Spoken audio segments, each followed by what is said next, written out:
کبھی ہم اپنے دل کی بات کسی کو نہیں بتا پاتے، کبھی ہمارے آنسو تنہائی میں بہتے ہیں لیکن انہیں کوئی نہیں دیکھتا ہے۔ لیکن اللہ تبارک و تعالیٰ قرآن کریم میں فرماتے ہیں ان اللہ لا یخفی علیہ، بے شک اللہ تعالیٰ پر کوئی چیز پوشیدہ نہیں ہے۔ زمین کی تاریکیوں میں چھپی ہوئی کوئی حرکت ہو یا آسمان کے پردے میں لپٹی ہوئی کوئی راز کی بات ہو، اللہ تعالیٰ سے کچھ بھی چھپا ہوا نہیں ہے۔ وہ جانتا ہے، وہ دیکھتا ہے، وہ سمجھتا ہے، وہ سنتا ہے۔ ہر وہ بات جو ہم زبان سے نہ کہہ سکیں، ہر وہ درد جو دل میں چھپا ہو۔ میرے دوستو، یہی شعور انسان کو بدل دیتا ہے۔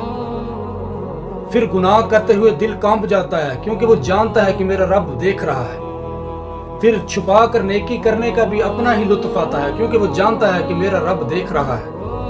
پھر تنہائی میں بھی انسان کا دل مطمئن ہو جاتا ہے، پھر اسے کسی دوسرے انسان کے سمجھنے کی ضرورت نہیں ہے۔